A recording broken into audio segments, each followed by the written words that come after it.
At the time, I think I was so emotionally checked out and I was so focused on the outcome, focused on my survival and my escape, which was really kind of the motivating factor that led me to getting through this.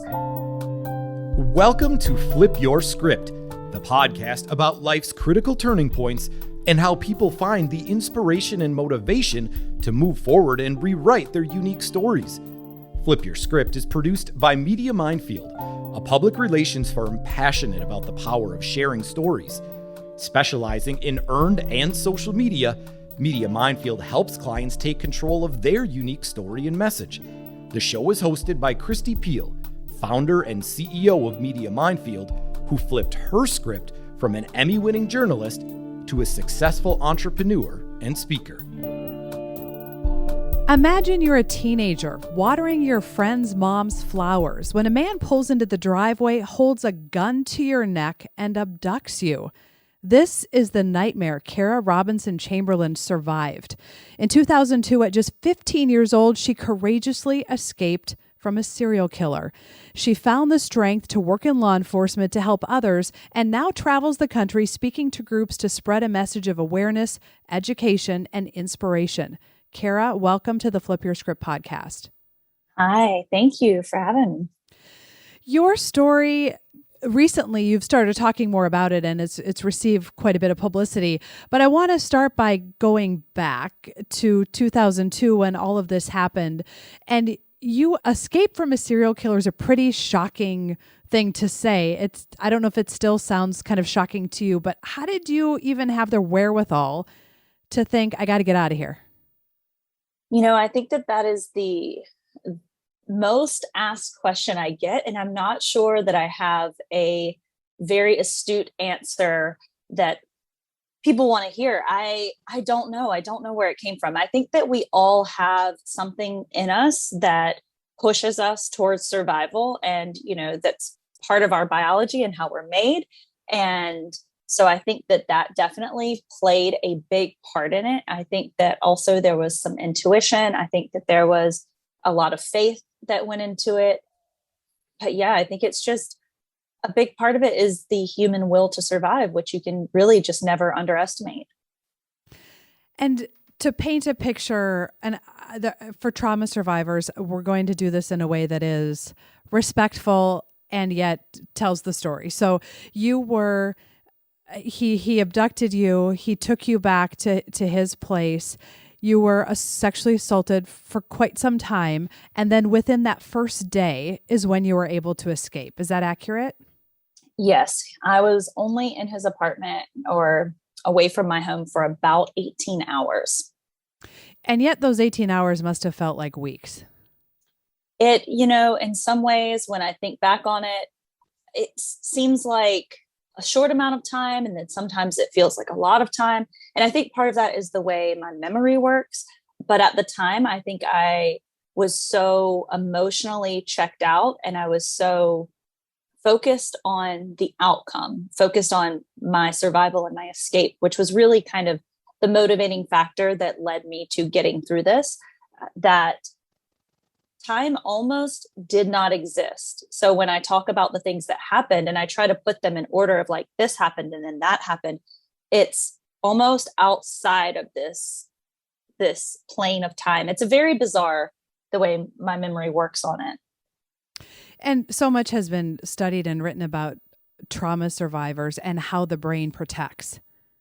Absolutely. And that for me, I think one of the things that has really allowed me to go and speak to people and, you know, do what I'm doing now and be very authentic is that through my trauma, I very much dissociated. So my emotions were very much shut down during that time. So I don't have a lot of emotional connection to that time because that was my protection mechanism. That was my trauma response. As this is happening to you and your brain is thinking, how do I get out of here? How do I get out of here? You didn't know that you were in the presence of someone who had done this to other people and had killed young women. Is that accurate? Absolutely. Very accurate. I never had any indication that this was not the first time that he had done this. He actually told me that he was going to let me go, and I had no reason not to believe that. at the time. And he restrained you, he tied you up and then fell asleep, right? That's how you were able to run. Exactly. So at the end of the night, which was actually really early in the morning, about 3 o'clock in the morning, probably, was when I was restrained so that he could go to sleep, basically. And then a few hours later, around 7 o'clock in the morning, I actually woke up and he was still asleep. And that was when I was able to escape. So I think for a lot of us, we think about your experience through what we've seen on the news or what we've seen in horror movies or thrillers or what we've read. But I think it's so important to note that at this time it wasn't a full day. So it wasn't like there were people knew you were missing and they were searching for you, but it wasn't months and months of here's a picture of the person and here's who we're looking for. You just vanished. Exactly. And when I vanished, I disappeared in the middle of the day in a suburban area. The neighbor actually saw me get into the car with him and really didn't think anything because I looked like I went willingly.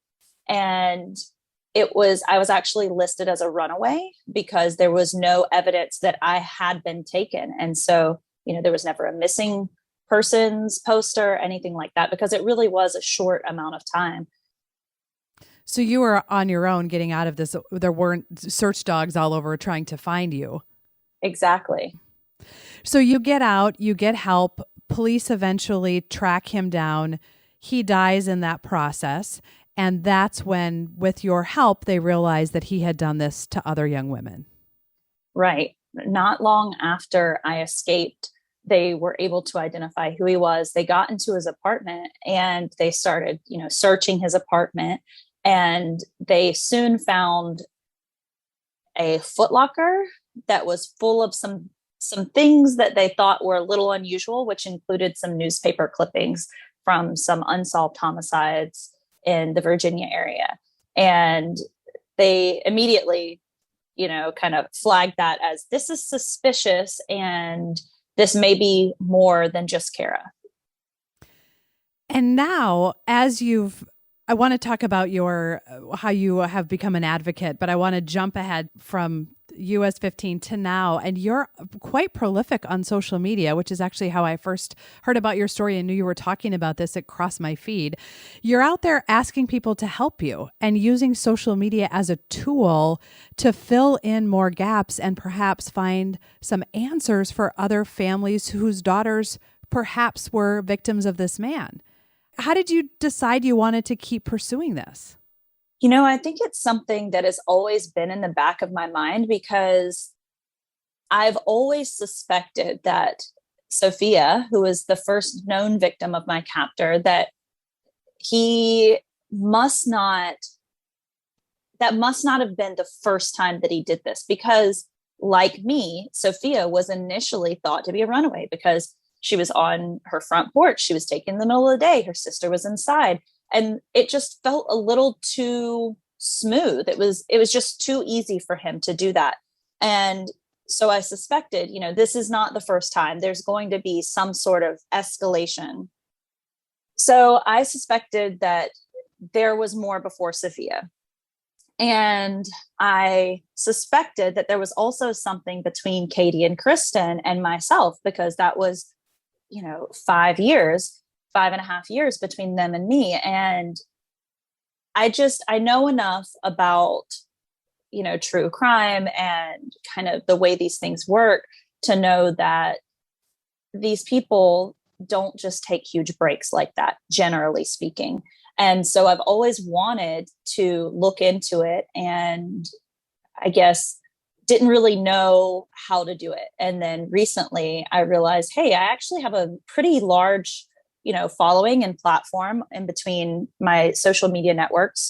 And people love stuff like this. And people love to play like the amateur detective. And they're actually very good at it, the people on TikTok especially. So I just reached out and asked them to help me. And I'm starting to put out some of that information and really try to figure this out because I know now as a mother that there probably cannot be a worse feeling than losing your child, losing your children, and not knowing what happened to them, and not knowing, who did it, and if that person saw justice. And one of the most rewarding things I've ever done was to meet the families of my captor's other victims and really kind of give them some closure.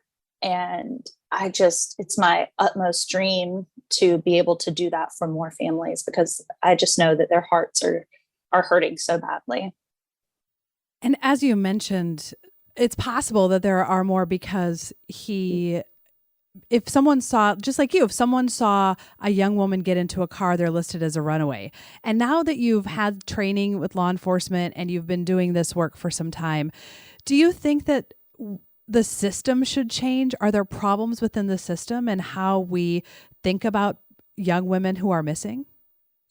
Absolutely. I think that there is a huge issue with teenagers going missing being automatically listed in a lot of jurisdictions, in a lot of cases, as a runaway. Now, I do know that a stranger abduction, a stranger kidnapping it's fairly rare. It's less than, I want to say the last statistic that I saw was it's less than 2% of cases like this where it's a stranger kidnapping. However, if there were any other crime that were being committed against a juvenile, it would be listed, if it was a sexual assault, it would be listed as a sexual assault. And just because a teenager is missing, it doesn't mean that they're a runaway. They're still a missing person, because they're still an at-risk person, right?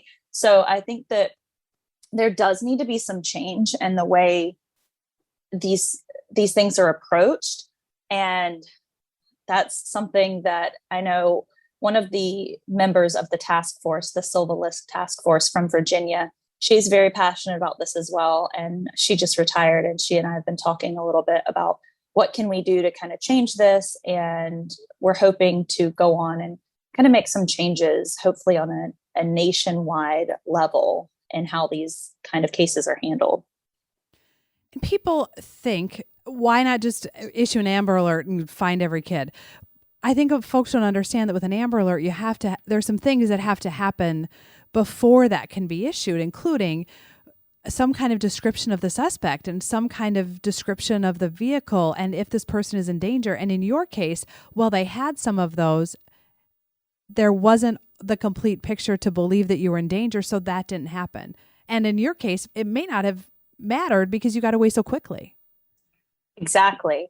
And I think, he did not live that far, in relative terms. It was about 10 miles. So theoretically, by the time an Amber Alert could or would have been issued, I already would have been in his apartment and I would not have been able to be located. So, and like you said, then it was fairly quick that I escaped. So yeah. And I think a lot of people generally do misunderstand the qualifications for an Amber Alert. There has to be a known risk as well. So they have to have a lot of identifying information.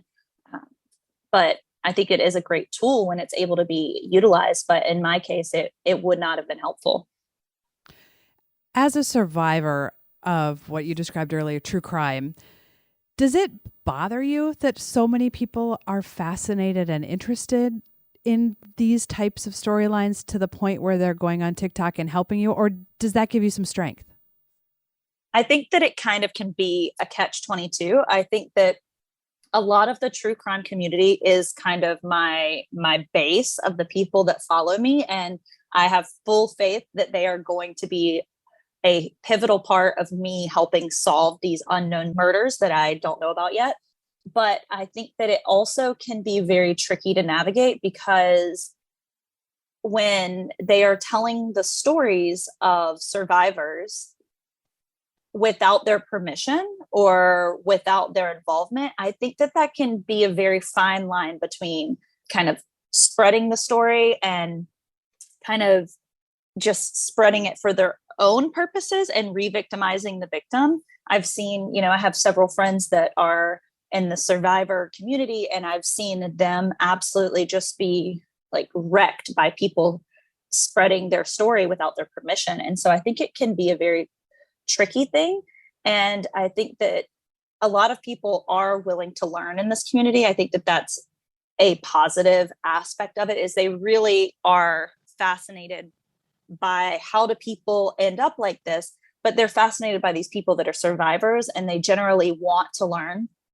So I think that that is great. But I think there's also this issue that I thank you for really being aware of, but I think that there can be this issue also where we put a lot of focus on the offender and saying that person's name. And even, when we look at these like mass shootings or anything, you see photos of the offender and it's about the offender as opposed to focusing on the people who are the survivors or the people that were the victims. I think that there needs to be a little bit of a shift kind of that way as well, because it kind of almost glorifies that person a little bit. And we don't need to bring any attention to this person. And I think that can be one of the things that kind of sticks for me, is whenever I post a video and someone will come on and they'll be like, well, what was his name? I'm like, well, you could do that. You could do that search yourself. You could do a simple Google search. You could go on my page.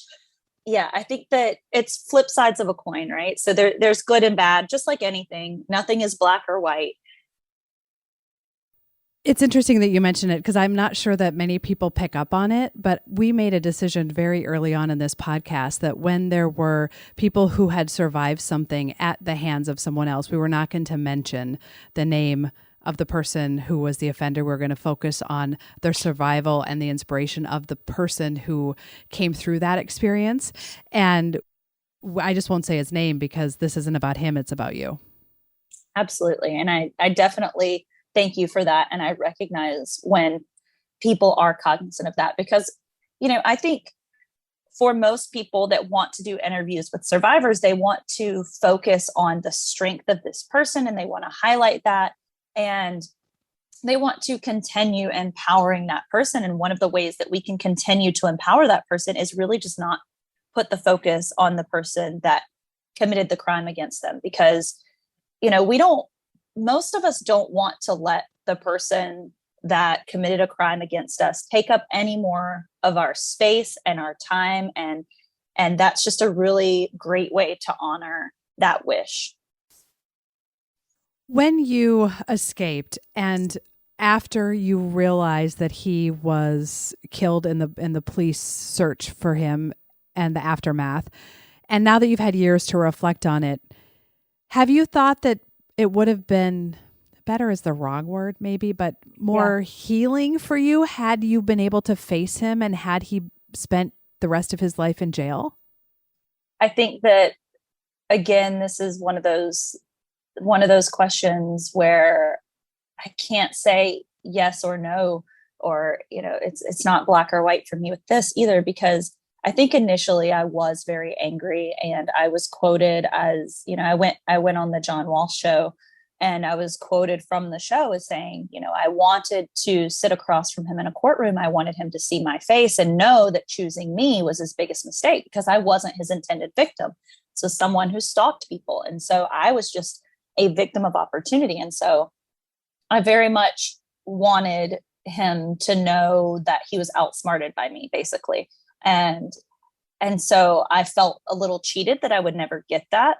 But as time went on, I've realized that I never had to sit in a courtroom and have the details of my case discussed in front of a whole lot of strangers and my family, because who wants their parents to hear these kind of details of what happened to me? I never want my parents to be exposed to that. And so I realized that was kind of a relief that I would never have to deal with that.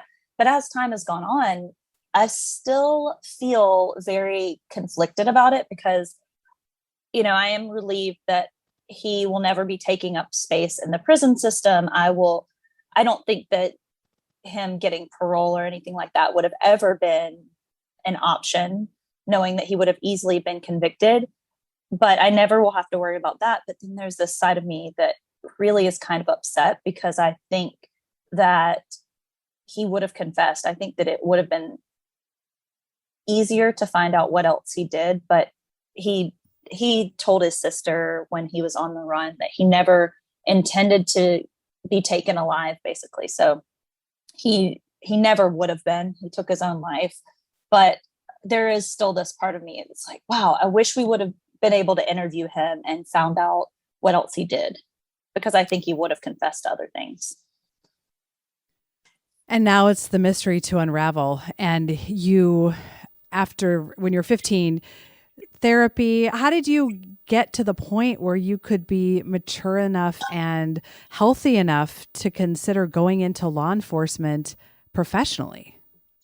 I think that it really was almost not a conscious decision that I ended up in law enforcement. As funny as that sounds, I worked during the summers in high school and college, administrative work at the sheriff's department that worked my case.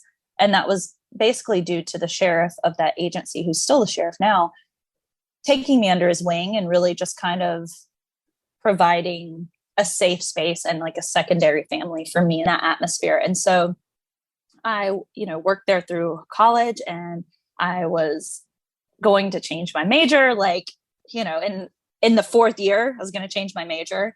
And I said, the sheriff would check on me and check on my grades every semester. And I went into his office and I said, I'm thinking about changing my major and I may not be able to work here anymore. And we were just kind of having a discussion about it. I said, I really think I want to be a teacher.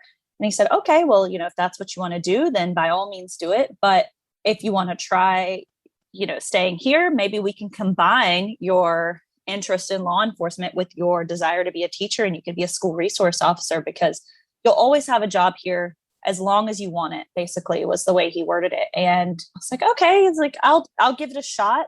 And then I got started in law enforcement, and I realized that I really loved it. I loved that, like, getting to talk to people. And so I really just kind of fell in love with it and went to the academy. And when I went to the academy, I just loved it. I loved the camaraderie. And so it was kind of this gradual process of me falling into it. And as far as how did I mentally prepare for that, I think that for a very long time, I remained dissociated from my trauma. So it never, and I'm going to use air quotes here, it air quote, never affected me. Right. So I did not feel like it was affecting me. And that was from the perspectives that we all know and see on television or whatever. Like, I did not feel traumatized. I did not have PTSD. I never had any issues when I was working child abuse and sexual assault cases. And when I was a victim's advocate, I never had any issues working those kinds of cases. I never felt triggered. And that was just because I had no emotional attachment and I had buried it so well. So I have now realized, since I've left law enforcement, and in the last, I would say 4 or 5 years, I've realized how my trauma actually did impact me.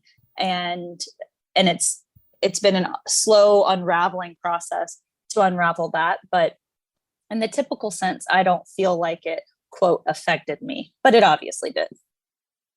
And it certainly defined you to some degree. And that's part of the trauma that's not fair. You didn't pick this. You were standing outside and someone did something to you that then became part of your story, to the point where if you Google you look you up, you're connected to this person that committed a crime and killed people, and likely his intention was to kill you.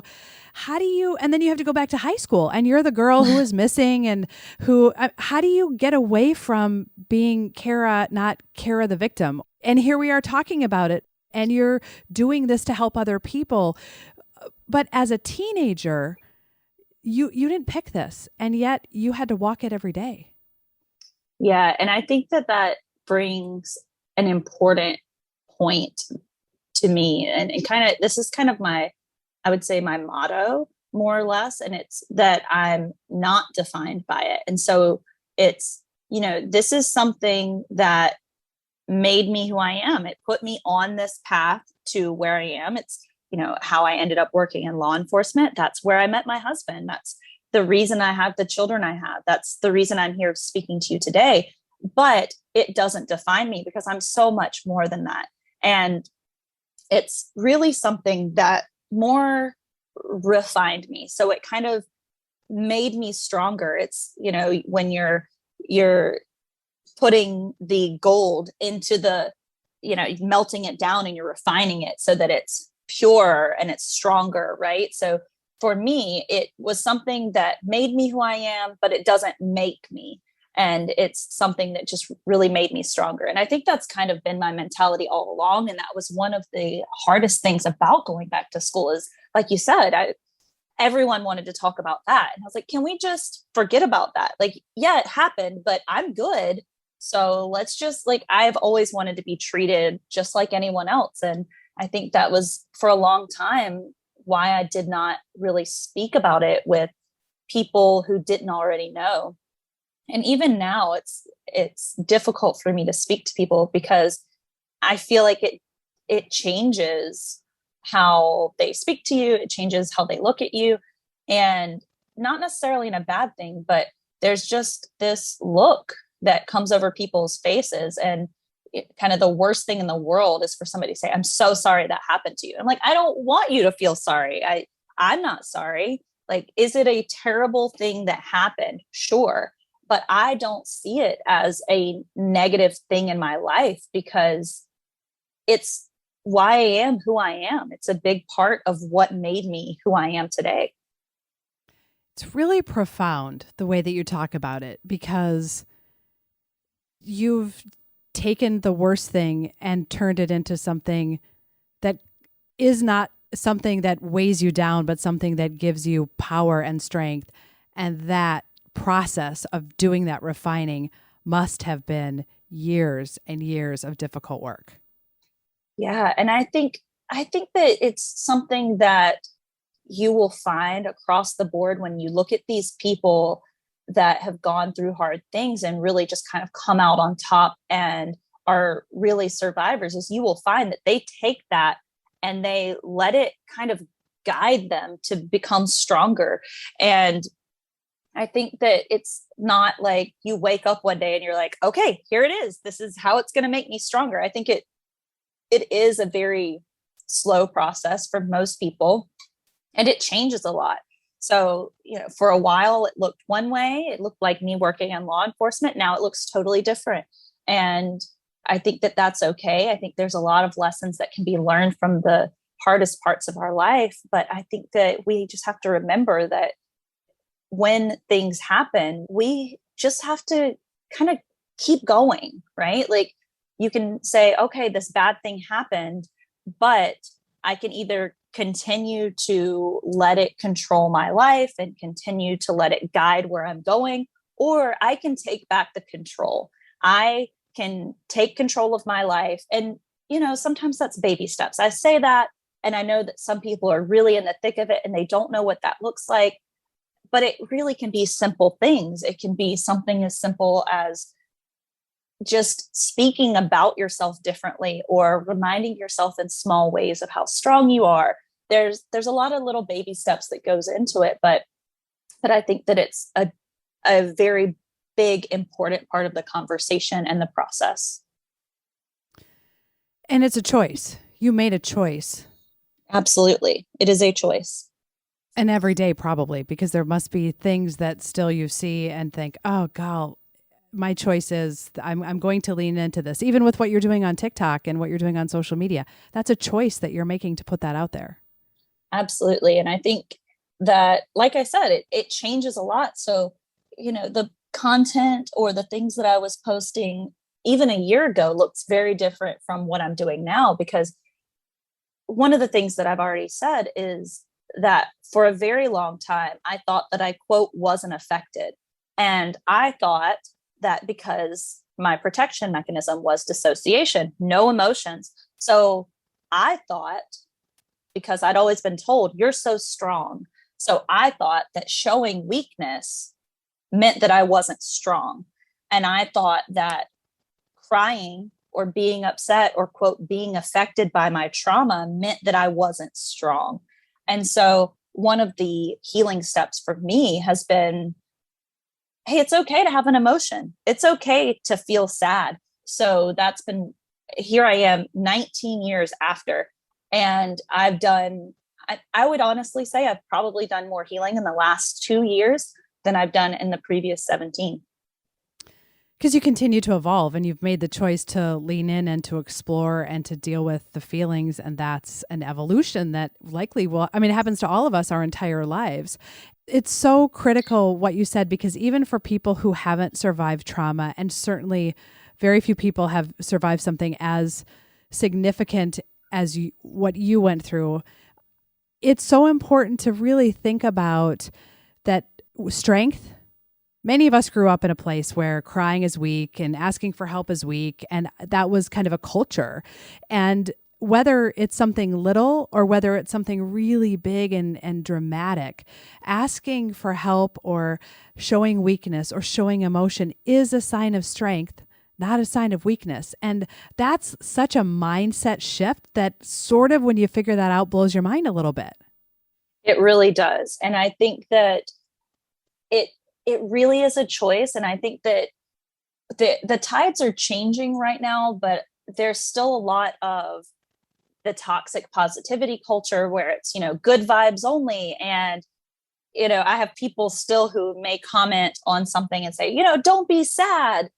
And I am obviously quick to correct them and say, no emotions are bad emotions, and showing weakness is not bad. And I think that that's one of the most important things that we really can do as human beings, is show the full range of emotion, because how isolating must it be if you can't find the good vibes and someone says, don't be sad, or, good vibes only, and you don't know how to do that.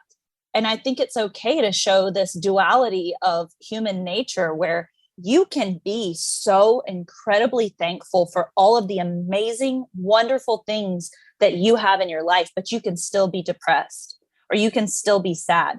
I think that so many people kind of don't understand that unless they've been there, where, why would that person feel sad or want to kill themselves because they have so many amazing things. And I think that we get there because too many people don't show those, quote, bad emotions, or they don't show those negative or weak emotions. But really, it's just part of the process. We have to feel all feelings. And I am really telling myself that as much as I'm telling other people, because it's something that I'm still learning. And I have to check myself quite regularly and kind of check in with myself through this process of, sharing and like, okay, how am I actually feeling about this, and give myself a lot of grace. And I try to be very authentic with the people that I talk to about where I am. And I think that that's one of the best things that we can do for just helping other people. The key to what you're talking about also is other people. To explore emotions and to talk through vulnerabilities and to consider the range of emotion means you are doing that oftentimes with other people, and you're trusting other people to help you, and you're trusting them with your experience and your story. And you did that. I mean, friends and professionals and family, but you got married and you talked about your husband earlier. How were you able to trust a man with a relationship as intimate and as vulnerable as marriage is, considering what you had experienced as a teenager?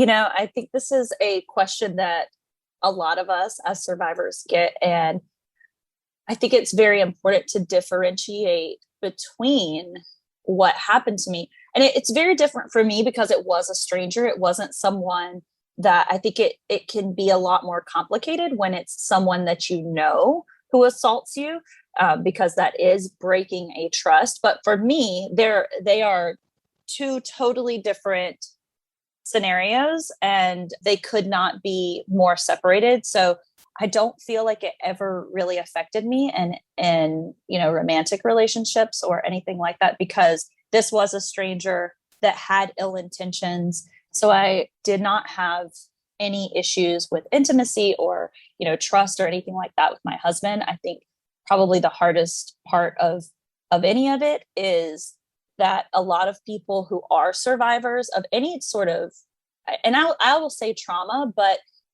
I will also say that trauma doesn't have to be a big capital T trauma, like some big thing. It can be one little case T trauma. It can be, little things that add up. But a lot of people who experience trauma, one of the side effects of that is that we can be extremely ultra independent. And it's very, very difficult because, we are survivors and we count on ourselves. It can be very difficult for us to kind of let people in that way and ask for help.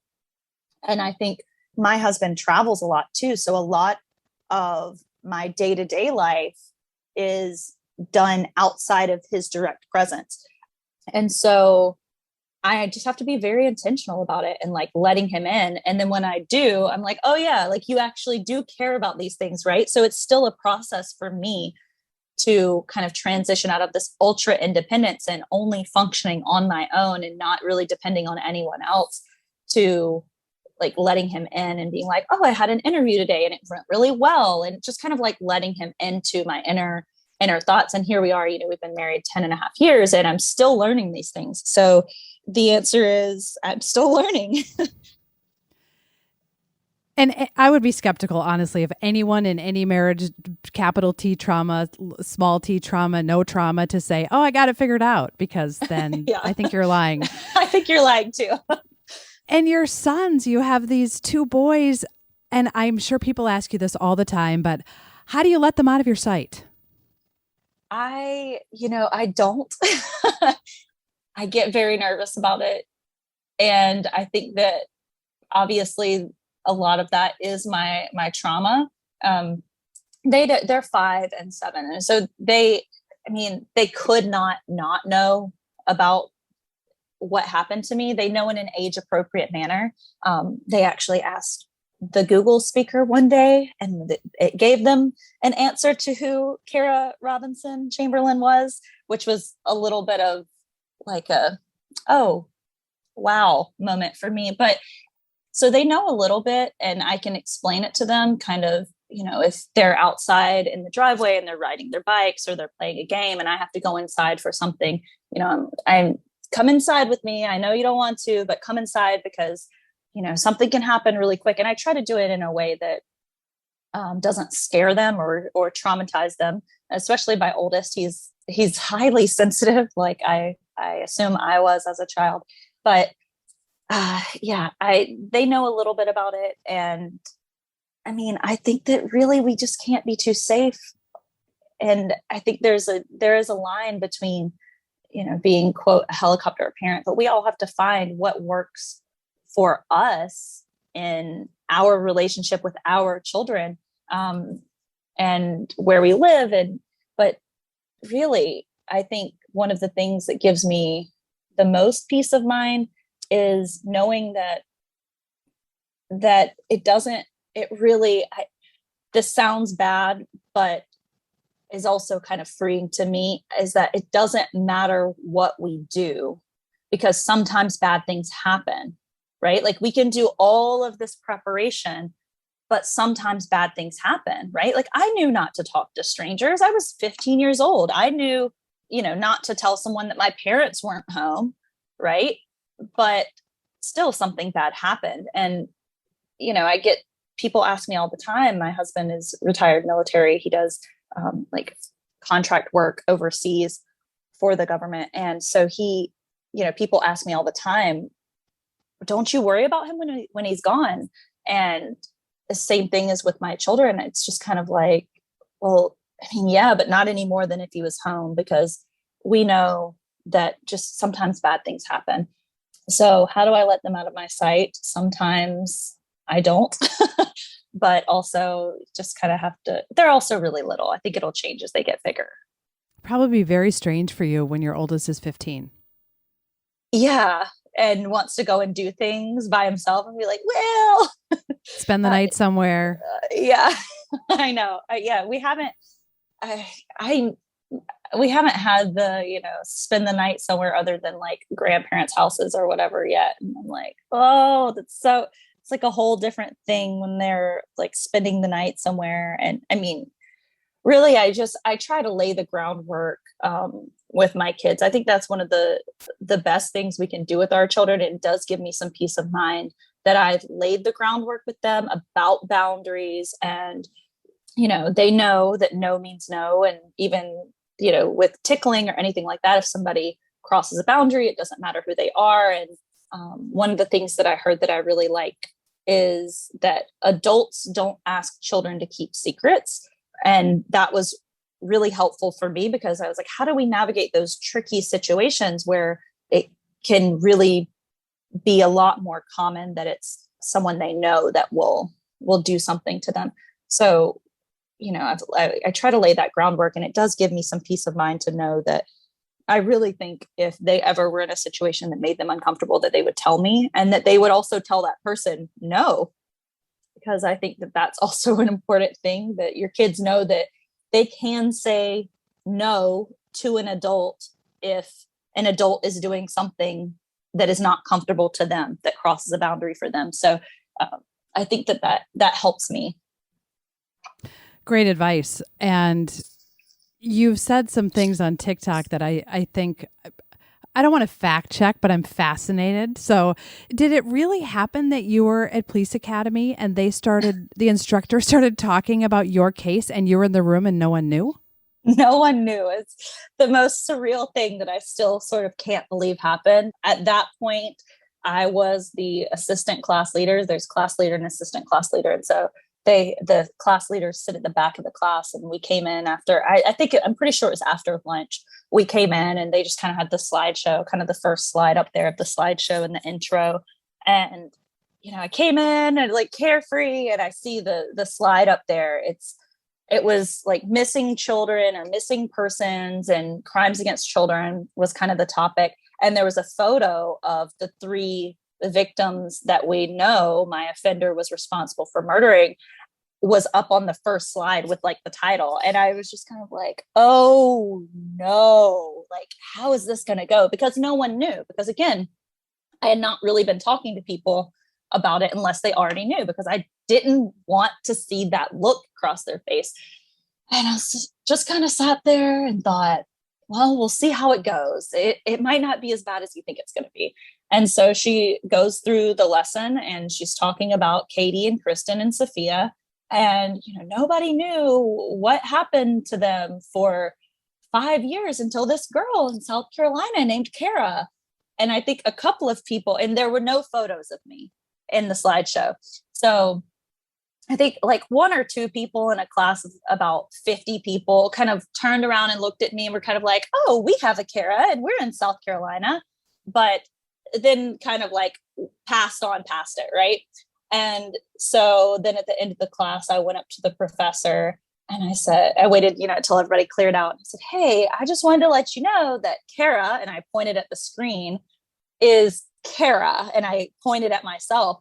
And the look that came across her face was just like, somebody had punched her in the stomach. And she went, oh my God, I'm so sorry. I had no idea. But did I get everything right? I said, yeah, you mostly got everything right. And so, we talked for a minute, and then she said, yeah, I'm going to tell kind of the instructors and all of the leadership here at the academy, what's going on. And then they called me in a few days later and they said, hey, we really want to give you an award at the graduation. And I said, okay, well, I need to tell my classmates what actually happened, because we were a pretty tight-knit class. We were there together for weeks, living together and doing everything together. I said, because otherwise I'm going to get this award and they're all going to be thinking, well, she's been here with us. What did she do any different? So I told them and got an award at graduation. And it was a really surreal experience, but then it was out there. Right. So then I had to talk about it. Then news media ended up at my graduation, and it was a little insane, but that was kind of me stepping out and saying, okay, I'm going to talk about this. That was the sheriff was interviewed about it. And he said, yeah, I think that was really one of the first times that she stepped into this role of survivor. And I've been kind of thinking about that since he said it, because he said it somewhat recently. And like, I think that's pretty accurate. I think that was me really making the decision to say, okay, I'm going to step into this and I'm going to lean into it. And we're going to, we're going to ride this train now. Here we go. And you've leaned into the point where this is what you do now. You travel around the country and you speak about your experience for the purpose of helping other survivors and shining a light on the types of crimes and sexual deviance that are in the world. Absolutely. I'm actually traveling right now. I'm speaking at a conference in a few days. And I think I'm speaking at a law enforcement conference, which obviously is a big part of who I speak to. And I think can be very helpful, because I think that I am very passionate about helping survivors, but I think that a big part of helping survivors is helping to educate people that come into contact with survivors as well. And so I'm lucky enough that I have a different perspective of not only the survivor, but I worked in law enforcement and I worked sexual assault cases. So I have this unique perspective of seeing two different sides of this scenario and really trying to help law enforcement see how the small words that they use can be very impactful. So, I have, this is something that I've talked about quite regularly, but I had interactions with two different people in law enforcement within a very short time frame after my escape. And one of them was the sheriff that said, do you want a job? Gave me an award for being a survivor, just really did all of these really empowering things. And then I had another person in law enforcement who looked at me the day after I escaped and said, he was going to kill you, right? Like, you should be dead right now. And that's something that, was it true? Yes, it was true. He would have killed me. But is that something that needs to be said? And that's kind of one of the platforms that I try to speak on. Even like I said earlier, saying, I'm sorry that happened to you. That's something that really doesn't do anything for the person that experienced the crime. It might make us as the bystander feel better because we want them to know how we feel, but it doesn't do anything to empower them. So I try to do a lot of education around that, how the small acts and the small words that we say to people can be very empowering or very, very negative and very demeaning to them. So that's a big part of what I do as well.